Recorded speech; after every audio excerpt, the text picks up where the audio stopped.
요한복음 21장 15절에서 25절의 말씀을 가지고 아콜루데오 모이라는 제목으로 함께 은혜를 나누기를 원합니다. 아콜루데오 모이, 근사한 제목을 잡았죠. 아콜루데오 모이, 무슨 말인지 잘 모르겠는데 하여튼 근사하게 들리길 바랍니다. 너는 나를 따르라, 너는 나를 따르라. 베드로에게 예수님께서 너는 나를 따르라라고 하시는 그런 말씀이십니다. 지난주가 부활주일이었는데 여러분 부활주일 후에 한 주간 어떻게 보내셨습니까? 예수님 오늘 본문에서 제자들을 부활하신 주님이 찾아오셔서 그들의 낙심한 마음에, 그들의 배반한 마음에 찾아오셔서 그들에게 떡과 고기를 부어주시면서 그들과의 대화를 통해서 그들과 함께 교제하고 그들과 함께 동행하는 그 은혜를 함께 나누셨습니다. 우리는 이런 걸 영적인 교제라고 그렇게 말씀을 하십니다. 우리도 이 제자들과 주님이 그렇게 하셨던 것처럼 이 한 주간에 그런 은혜가 있었기를 간절히 바랍니다. 왜냐하면 부활주는 그만큼 중요한 주일이기 때문에 그렇습니다.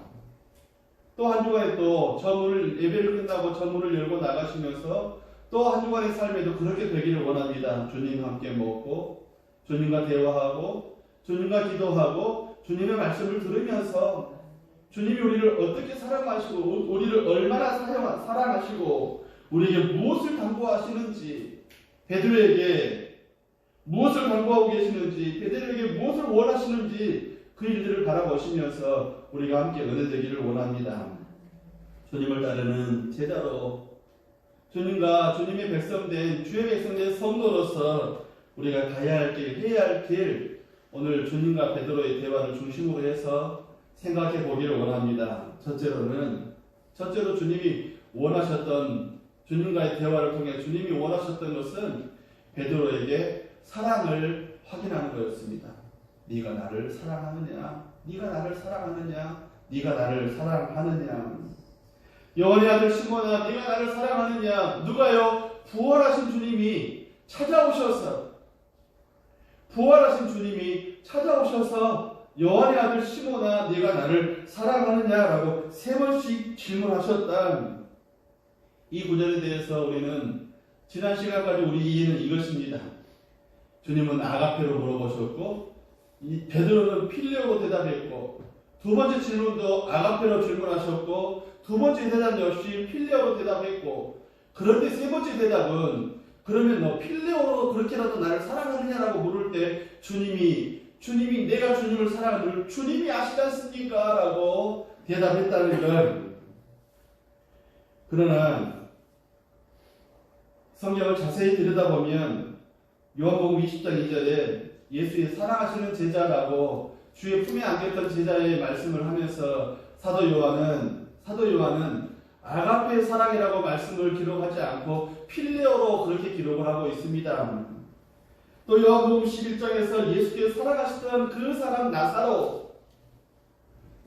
죽었으니까 나사로를 만나러 가자. 나사로가 내가 나사로를 살리러 가느라 내가 나사로를 사랑하노라 라고 말씀하셨던 그 주님은 나사로를 말씀하실 때도 필레오라고 말씀을 하셨다는 겁니다.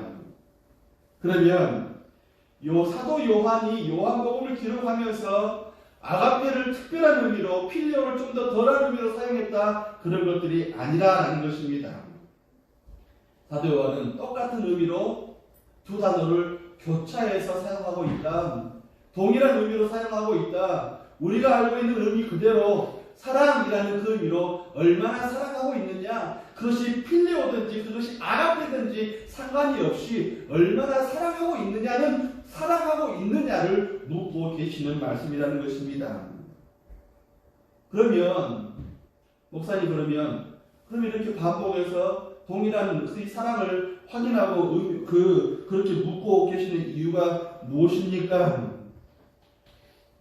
베드로는 지금 예수님을 부인하고 저주했고 심지어는 저주까지 하면서 그 예수님이 재판받는 그 상황을 비껴왔고 그나마도 십자가의 그 상황은 바라보지도 못했고 예수님이 죽으셨다는 사실만 알고 있습니다. 그의 마음속에 남아있는 건 뭐겠습니까? 내가 주를 위해서 죽겠다라고 다짐을 했는데, 결단을 했는데 나는 여지없이 주님을 부인하고 저주하고 심지어는 나는 그 도당이 아니라고 내 정체성마저도 의심하고 말았는데, 버리고 말았는데 주님이 나를 찾아오셔서 지금 묻고 계시는 건, 베드로의 마음속에는 그 사건들, 예수님을 부인하고 저주했던 그 부끄러운 자책감들, 예수님은 그것을 치료하고 계시고 베드로와 예수님의 마음은 지금 거기에 그 초점이 맞추어져 있다라는 것입니다. 거듭거듭해서 반복해서 묻고 계시는 거, 네가 부인했지, 네가 나를 저주했지, 그걸 책망하고 있는 것이 아니라 그 책망의 자리에서 베드로를 일으켜 세우고 계신다는 사실입니다. 두 번째로, 예수님께서 계속해서 반복해서 질문하고 거듭거듭 물으시는 의도는 거기만 머물러 있는 것이 아닙니다. 이 사람들보다 나를 더 사랑하느냐라고 묻고 계시는 것, 이 사람들이라는 말은 성경에, 여러분들이 갖고 있는 성경에 각주에도 나와 있는데 이 사람들뿐만 아니라 이것들로도 번역될 수 있다라고 말씀을 그렇게 남겨놓고 있습니다. 그러니까 이것들보다, 이 사람들보다, 이것들보다 나를 더 사랑하느냐, 이 사람들보다 나를 더 사랑하느냐라고 묻고, 동시에 묻고 계신다는 말입니다. 야 베드로, 네가 다른 사람들보다 나를 더 사랑하긴 하느냐? 아니면 이 또 다른, 네가 제자인데 내가 너를 특별히 불렀는데 다른 제자들보다 나를 더 사랑하긴 하고 있느냐? 예수님의 제자들뿐만 아니라 다른 사람들보다 나를 더 사랑하긴 하고 있느냐? 조금 더 나가면 내가 이것들보다 나를 더 사랑하느냐? 베드로가 예수님을 부인하고 저주하고 돌아온 곳이 어디? 갈릴리예요. 그가 평생을 살아왔던, 그가 갖고 있는, 소유하고 있는 배, 그물들, 고기 잡는 모든 도구들, 그것들보다 나를 더 사랑하고 있느냐? 평생 내가 해왔던 그것들보다는 네가 나를 더 사랑하고 있지라고 묻고 계시는 겁니다. 좀 더 명확하게 풀어 말씀을 드리면, 네가 감정적인 사랑, 환경적인 사랑, 그런 사랑보다도 일관된 사랑을 나에게 갖고는 있느냐라고 묻고 계시는 것입니다. 다른 것보다 바꿀 수 없는 사랑, 주님을 사랑하는 그 사랑은 내가 다른 것들과 바꿀 수 없습니다. 환경이 바뀌어도 변하지 않는 사랑을 내가 하고 있습니다 라고 그렇게 묻고 계시면서 베드로를 격려하고 세우면서, 사랑 여러분, 베드로의 마음을 치료하고 계신다는 거예요. 베드로의 마음을 치료하고 계신다는 거예요. 그래서 베드로에게 삶의 목적과, 베드로의 삶의 목적과 베드로의 사랑의 대상이 오직 주님이십니다 라고 고백하게 하고 계신다는 것입니다. 그런 사랑이 베드로의 마음속에서 회복되도록 저와 여러분의 마음도 그렇게 되기를 간절히 바랍니다. 아버지 사랑이라는 제목으로 어떤 신문 칼럼에 전 경북대 총장이었던 박찬석 교수, 박찬석 총장의 이야기가 실린 적이 있습니다. 나의 고향은 경남 산청입니다. 지금도 비교적 가난한 곳인데, 그러나 아버지는 가정 형편도 안 되고 머리도 안 되는 아들인 나를 대구로 유학을 보냈습니다. 대구 중학교를 다녔는데 공부하기 싫었습니다. 그 결과는 1학년 여름방학 때 성적표로 나타났고 1학년 8반 석차 68명에 68등.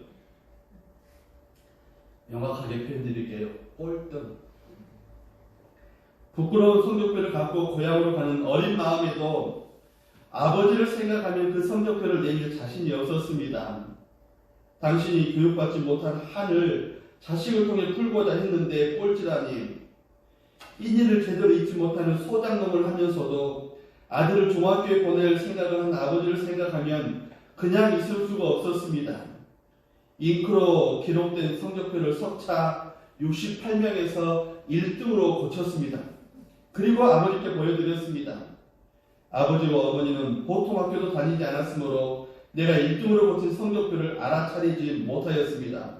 참으로 다양한 일이었습니다. 대구로 유학한 아들이 집으로 왔으니 친지들이 몰려와서 찬석이 공부 잘했더냐라고 물었는데 아버지는 앞으로 봐야지 이번에는 1등 했는갑네 라고 대답을 하셨습니다. 찬석 아버지는 자식 하나는 잘 뒀어. 1등을 했으면 책거리를 해야지 라고 했습니다. 당시 아버지는 소장농의 처가살이를 했고 우리 집은 동네에서 가장 가난한 살림이었습니다. 이튿날 강에서 멱을 감고 돌아오니 아버지는 한 마리뿐인 돼지를 잡아 동네 사람을 모아놓고 잔치를 하고 있었습니다. 그 돼지는 우리 집 재산 목록 2호였습니다. 기가 막힌 일이 벌어진 것입니다. 아버지하고 불렀지만 다음 말을 할 수가 없었습니다. 그리고 달려나갔습니다. 그 뒤로 나를 부르는 소리가 들려왔지만 겁이 난 나는 강으로 가 죽어버리고 싶은 마음에 물속에 숨도 안 쉬고 오래 버티기를 했고 주먹으로 내 머리치기를 수십 차례 반복했습니다. 충격적인 그 사건 이후 나는 달라졌습니다. 항상 그 일이 머리에 떠올랐기 때문입니다. 그로부터 17년 후 나는 대학 교수가 되었습니다. 그리고 나의 아들이 중학교에 입학했을 때, 그러니까 내 나이 45살 되던 날 부모님 앞에 33년 전의 일을 뒤늦게 사과하기 위해 어머니 저 중학교 1학년 때 1등은요 하고 말을 시작하려는데 옆에서 담배를 피우시는 아버지 알고 있었다 그만해라 민호가 듣는다 민호는 손자랍니다 하셨습니다. 자신의 위조한 성적표를 알고도 돼지를 잡아 잔치를 하신 부모님 마음 박사이고 교수이고 대학 총장인 나는 아직도 그 이유를 감히 물을 수가 없습니다. 이런 부모님의 사랑을 생각하면서 우리 하나님 아버지의 사랑, 주님 사랑을 생각하게 됩니다. 라는 그런 글입니다. 우리가 먼저 주님을 사랑하는 것이 아니고 주님이 먼저 우리를 사랑하셨습니다. 저는 요한 성경을 읽을 때마다 순차적으로 돌아오지만 또 설교를 하기 위해서 성경 본문을 찾기도 하고 먼저 성경 속에서 은혜를 받으려고 애를 쓰는데 은혜가 안 풀릴 때마다 은혜 받은 그 기억이 성경을 읽으면서 은혜가 되어야 되는데 그 은혜가 내 마음속에 칵 차올라야 되는데 그 은혜를 받으려면 제가 떠보는 성경 본문이 있습니다. 요한복음 13장 1절 말씀입니다. 자기가 세상을 떠나 아버지께로 돌아가실 때가 이른 줄 아시고 세상에 있는 자기 사람들을 사랑하실 때 끝까지 사랑하시니라. 이 말씀을 읽을 때마다 저는 가슴이 먹먹합니다. 십자가를 앞에 두고 겟세마네에 오르시면서 잡혀가시면서도 또 십자가에 달리시면서도 주님은 한결같이 세상에 있는 자기 사람들을 사랑하실 때 끝까지 사랑하셨다. 이 말씀이 먹먹합니다. 요한복음 3장 16절도 그렇게 말씀을 하십니다. 하나님이 세상을 이처럼 사랑하사 독생 자를 주셨으니 이는 저를 믿는 자마다 멸망치 않고 영생을 얻게 하려 하십니다. 이처럼의 사랑, 독생 자를 주시는 사랑, 사랑하는 여러분 전부 다 주시는 사랑이에요. 전부를 주시는 사랑. 이 주님의 사랑은 변하지 않습니다. 우리가 그 사랑을 입었기 때문에 사랑하는 여러분 지금 우리가 여기에 예배자로 존재하고 있습니다. 그리고 그 사랑을 입었기 때문에 우리 안에 믿음이 있는 거고요. 그 믿음 때문에 사랑하는 여러분 우리도 베드로와 같은 고백, 다윗과 같은 고백을 주 앞에 올려야 할 줄로 믿습니다. 시편 27편 4절에서 다윗은 그렇게 고백합니다. 내가 여호와께 청하였던 한 가지 일을 곧 그것을 구하리니 곧 내가 내 생전에 여호와의 집에 거하며 여호와의 아름다움을 앙망하며 그의 성전을 사모하는 그것이라. 오직 주님만 사모하고 주님만 사랑하고 주님을 바라보는 고백. 사랑하는 여러분 지금 베드로에게 주님이 원하시는 것, 베드로를 일으켜 세우시고 그 안에 집어넣으시기를 원하시는 것, 그 안에 회복되기를 원하시는 것, 네가 다른 사람은 다 나를 버릴지라도 나는 주를 버리지 않겠다라고 고백했던 그 사랑을, 그 은혜의 고백들을 다시 한번 일깨우고 있는 것이고 그거 하기 위해서 내 생전의 다윗처럼 주를 바라보고 주의 전을 바라보며 주님을 앙망하기를 원합니다라는 그 고백을 해라. 그 고백에 다시 서라. 라고 말씀을 하시는 것입니다. 다윗이 신앙 고백했던 것, 베드로도 고백하기를 원하시고 한 걸음 더 나아가면 우리도 그런 고백을 주님이 받으시기를 원하시고 그 고백 가운데 서기를 원하신다는 것입니다. 사랑하는 여러분, 한 가지 일, 곧 주님을 사랑하는 일, 주님의 사랑받고 주님의 사랑을 전하는 일, 주의 사랑을 내 안에 가득 채우는 일들, 그것에 은혜가 있기를 간절히 바랍니다. 그래서 전용근 안수집사님에게 어제 부탁을 드렸어요. 나 무엇과도 주님을 바꾸지 않으리. 나 무엇과도 주님을 바꾸지 않으리. 나 무엇과도 주님을 바꾸지 않으리. 급하게 부탁을 했는데 잘 해주셔서 감사합니다. 이 찬양을 아버지 하나님께서 기뻐 받으신 줄로 믿습니다. 그리고 우리 모두의 고백이 되기를 간절히 바랍니다. 나 무엇과도 주님을 바꾸지 않으리. 두 번째로 내 양을 치라, 내 양을 먹이라, 내 양을 치라, 내 양을 먹이라, 복음으로 사람을 세우며 양육하라라고 주인 베드로에게 말씀을 하고 계십니다. 부활하신 주님이 떡과 먹을 걸 주시면서 내가 나를 사랑하느냐라고 물으셨습니다. 사랑 관계를 확인하신 후에 베드로에게 내 양을 먹이라, 내 양을 치라, 내 양을 먹이라라고 말씀을 합니다. 양을 먹인다는 건 푸른 초장을 인도해서 그 초장 가운데서 먹인다는 겁니다. 맑은 시냇물가로 인도해서 그 맑은 물을 마시게 한다는 것입니다. 다른 말로 바꾸면 내 이웃을 전도하고 하나님의 말씀으로 그들을 양육하는 걸 말씀을 합니다. 이건 목회자에게만 해당되는 말씀이 아니라 우리 모두에게도 해당되는 말씀이라는 것입니다. 그런데 중요한 것은 먹이고 치고 먹이는 건 이것은 그냥 어떤 말로만 끝나는 것이 아니라 행동적인 측면에 더 많은 중심을 갖고 있다는 사실입니다. 돌보고 인도하고 구해내고 보살펴라. 주님은 우리에게 너희가 증인이 되라, 내 제자가 되라 라고 말씀하시는 것도 역시 다른 한 말씀으로 표현하겠습니다. 양육자가 되라 라고 말씀을 하시는 겁니다. 양육자가 되라. 성경은 양에 대해서 표현하고 있는데 아르니온이라고 어린 양들을 말씀을 합니다. 프로바티온이라고 청소년기의 양도 말을 합니다. 그리고 프로바톤이라고 장성한 양을 또 표현하기도 합니다. 중요한 것은 이렇게 성경이 아르니온, 프로바티온, 프로바톤 이렇게 말씀하시는 건 이 양들의 수준과 상태가 다르다는 말이에요. 양에도 수준과 상태가 다르단 말이에요. 어린 양이 있고 청소년기의 양이 있고 이미 장성한 양이 있다는 것입니다. 양육자, 목자의 마음을 갖고 있으면 그 양의 어린 양인지 청소년기의 양인지 또 그 장성한 양인지 그 수준과 상태를 알아서 그것을 배려해서 잘 섬겨야 된다. 양육자가 되어야 한다라는 말이에요. 오산에 있는 후배 목사 교회가 개척을 했는데 이 개척교회는 좀 특별한 형태를 갖고 있습니다. 오래된 교회에서 따로 분리되어져서 세워진 교회입니다. 이 분리되어진 교회에 35년, 40년 동안 장로로 재직했던 부임 권사님이 장로를 소천하셨는데 장로님이 소천하시고 난 뒤에 부임 권사님이 몇몇 권사님들과 함께 이 교회의 기둥처럼 역할을 하고 있는데 어느 날 전도에서 젊은 이제 아주머니, 젊은 세댁이 교회를 나왔는데 이 세댁은 세댁 나름대로 교회를 오니 가장 예쁜 모습으로 교회를 왔습니다. 짧은 미니스커트에 날씨가 더우니까 소대나시 입고 나왔는데 예배에 그 권사님이 면전에서 그렇게 짧은 미니스커트를 입고 교회 나오면 어떡하냐고 정색을 하면서 말을 하니 이 젊은 세대가 무안을 당하고 말았습니다. 여러분 문제를 하나 낼게요. 그 다음 주에 어떻게 되겠어요? 안 나오셨습니다. 아르니온 어린 양이에요. 어린 양.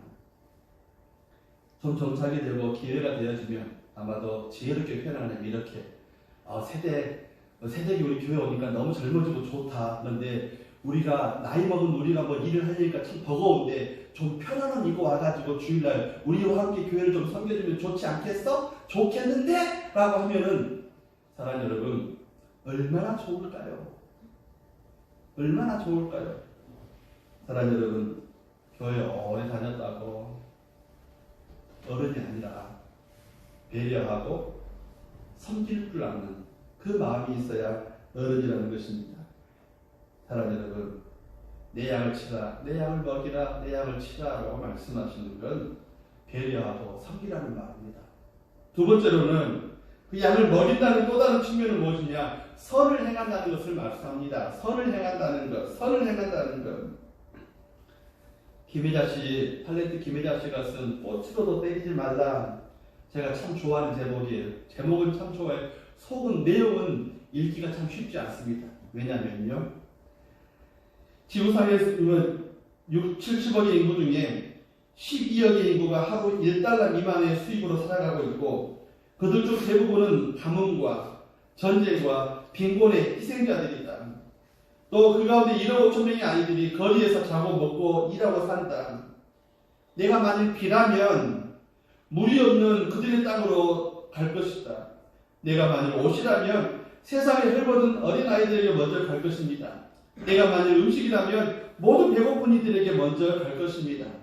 몇 년째 가뭄으로 먹을 게 없어서 바람 맞은 풍선처럼 쭉 늘어진 엄마의 큰 빈젖을 비틀며 빠는 아이들, 기진에서 쭉 늘어지고 결국 죽고 마는 그런 아이들, 뜨거운 태양과 함께 눈꽃을 파먹는 파리들, 지찬력 때문에 딸이 태어나면 독초를 먹여서 어린아이를 죽이는 그런 모습들, 먹을 게 없어서 동산에서 자라는 시금치 비슷한 풀을 뜯어먹고 입술과 얼굴까지 초록색으로 변한 아이들을 보았습니다.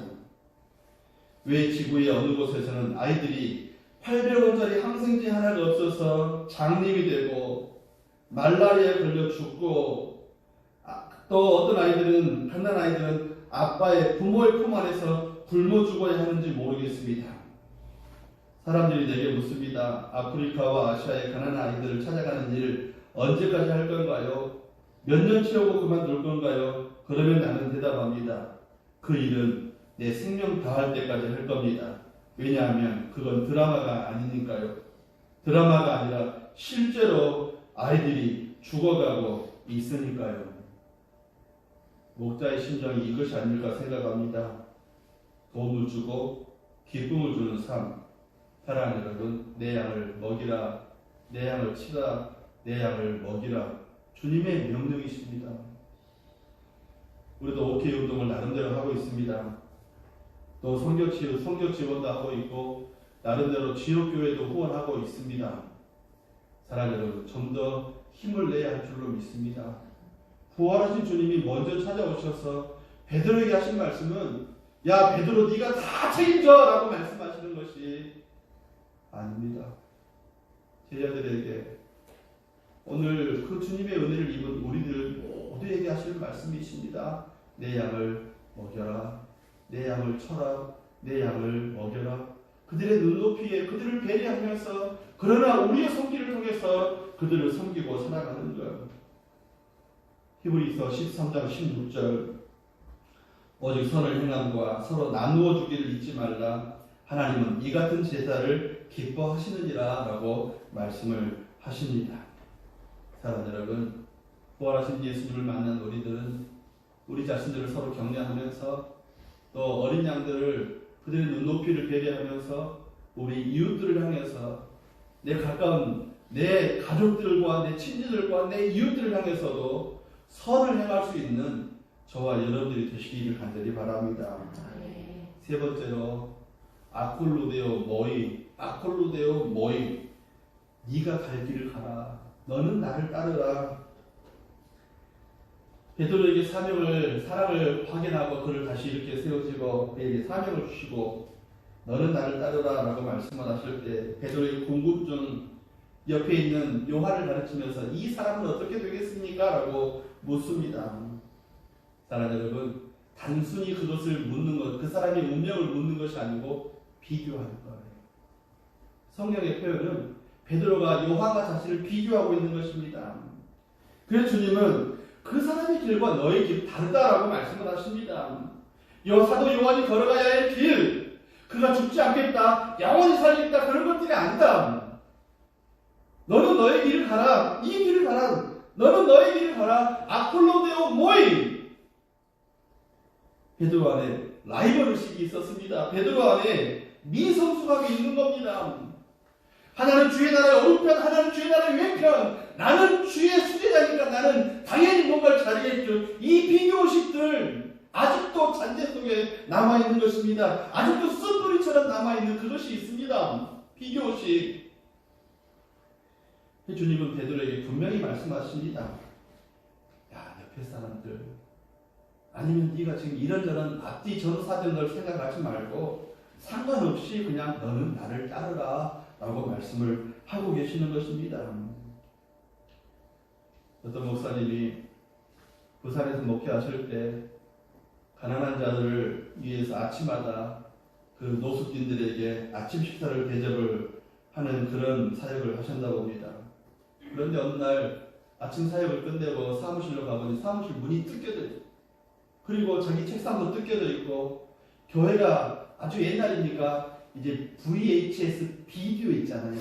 카세트 테이프 딱 집어넣어가지고 쫙 나오는 비디오, 교회 교육용으로 오랜만에 좋은 걸 사가지고 딱 놔뒀는데 책상 서랍 안에, 자기 책상 서랍 안에 얼마의 돈과 그 비디오가 없어져 버렸어요. 얼마나 속이 상한지, 마음이 심란한지.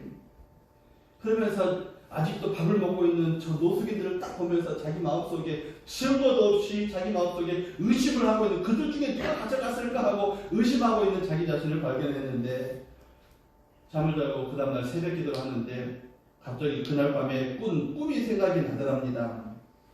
도둑이 들었는데 도둑이 하나가 아니라 둘이었다는 거예요.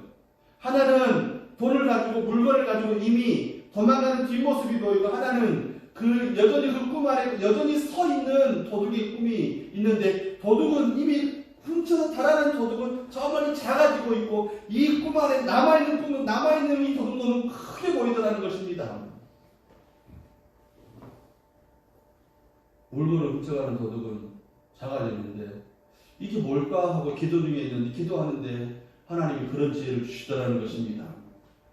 자신의 마음속에 그 물건 없어진 것에 대한 기쁨이 깨져버리고, 감사가 깨져버리고, 자기 마음속에 그 아침을 주면서도 섬기며 사랑하면서 그들을 섬겼던 그 사랑하는 마음이 깨져버리는 그 마음이, 큰 도둑이 바로 그 마음이더라는 거예요. 이해되십니까? 이해되시면 아멘도 좀 하고 그러면 참 좋을 텐데. 몸에도 좋고 건강에도 좋을 텐데. 그러면서 더 기가 막힌 것은, 물건 잃어버린 것은 아까운데 그 도둑놈이 여전히 크게 있는 그 도둑놈은 아깝지가 않더라는 거예요. 그냥 아무렇지도 않더라는 거예요. 자기가 누군데? 목사인데. 그 가난한 지체들을 섬기고 사랑하는 그 마음마저도 깨져버리고 있는데 물건 잃어버린 것만 아깝다는 건, 그래서 새벽에 기도하면서 통곡하고 회개하면서, 주님, 물건을 잃어버린 건 또 주님이 기회가 되면 또 우리에게 다시 구입하게 하시겠는데 제가 이 마음을 잃어버리면 안 되겠습니다. 기쁨을 잃어버리면 안 되겠습니다. 사랑하는 마음을 잃어버리면 안 되겠습니다. 제가 이 은혜가 잃어버리면, 감사하는 마음을 잃어버리면 안 되겠습니다. 좀 도둑은 같지만 내 마음속에 남아있는 큰 도둑은 아직 남아있는 이 마음, 주님 이거 해결되게 도와주십시오라고 기도했다는 이야기입니다. 히브리서 12장 15절의 말씀에 너희는 하나님의 은혜에 이르지 못하는 자가 없도록 하고 또 쓴뿌리가 나서 괴롭게 하여 많은 사람이 이로 말미암아 더럽게 되지 않도록 하라라고 말씀을 하십니다. 사랑하는 여러분, 정말 우리 안에 예수님 때문에 귀한 잠재력들이 참 많이 있어요. 기쁨이라는 잠재력, 감사라는 잠재력, 사랑하는 일의 잠재력이 참 많이 있는데 그걸 뭐가 깨요? 내 안에 큰 도둑놈, 다른 말로 하면 쓴뿌리.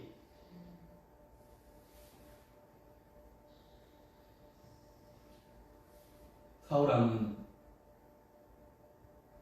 다윗과의 비교의식 때문에 평생 에너지를 다 쏟다가 결국 자결해서 죽고 말았습니다.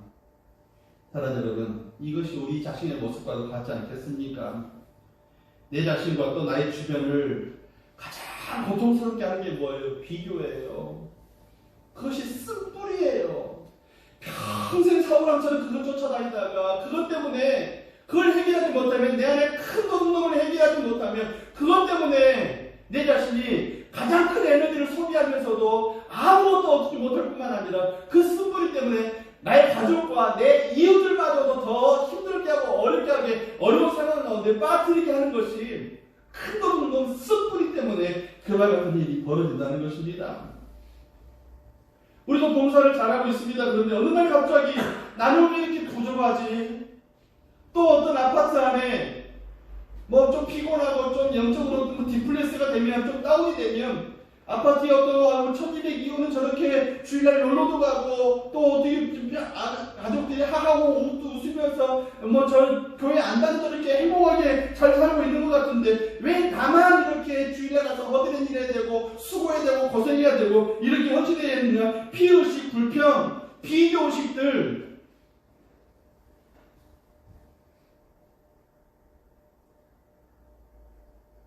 작은 도둑놈 갔는데 뭐가 남아있다는 거예요?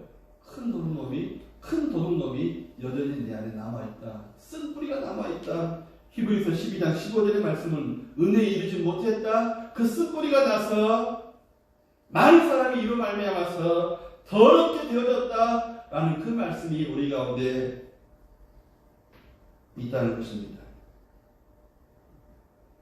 그러기에 이사야 선지자는 그 결론처럼 말씀을 드립니다. 이사야 선지자는 오직 여호와를 앙망하는 자는 새 힘을 얻으리니 독수리가 날개치며 올라감 같을 것이요 다른 박질하여도 건비하지 아니하겠고 걸어가도 피곤치 아니하리로다라고 말씀을 하십니다. 무엇 때문에요? 오직 여호와를 앙망하는 그것 때문에. 다윗이 원했던 오직 한 가지 원띵, 오직 한 가지 일, 주님의 전을 바라보면서 주님을 만나기를 원하고 주님을 예배하기를 원하는 그 예배를 통해서 원띵, 한 가지 주님을 사랑하는 그 마음, 그것 때문에 내 마음속에 쓴뿌리들 큰 노동력이 사라지고 우리 안에 영적인 잔재력들이 나에게 걸어가도 달려가도 피곤치 아니하고 건비치 아니하리라는 이 말씀의 큰 은혜를 우리에게 주시더라는 것입니다. 우리가 수고하고 우리가 섬기고 우리가 사랑하는 것, 우리가 내 이웃을 위로하는 것, 사랑과 사랑을 격려하는 것 주님이 다 알고 계십니다. 중요한 것은 우리예요. 주를 앙망함으로, 성령을 앙망함으로, 말씀의 그 은혜를 앙망함으로, 말씀이 내 속에서 능력이 되는 것을 앙망함으로 우리 사역이, 우리 섬김이, 우리 이웃을 배려하면 우리가 주님이 부활하신 주님이 우리가 원하시는 것처럼 달려가도 걸어가도 날아가도 독수리는 혹시라도 피곤할지 모르지만 우리는 피곤치 아니하리라는 그 주님의 은혜를 부활하신 예수님을 만난 베드로와 같이 우리도 주님을 그 부활하신 주님을 앙망하고 그 주님이 우리와 동행하시는 그런 우남교회가 되어주시길 바랍니다. 그런 성도들이 되어주시기를 예수님의 이름으로 축복합니다. 아멘.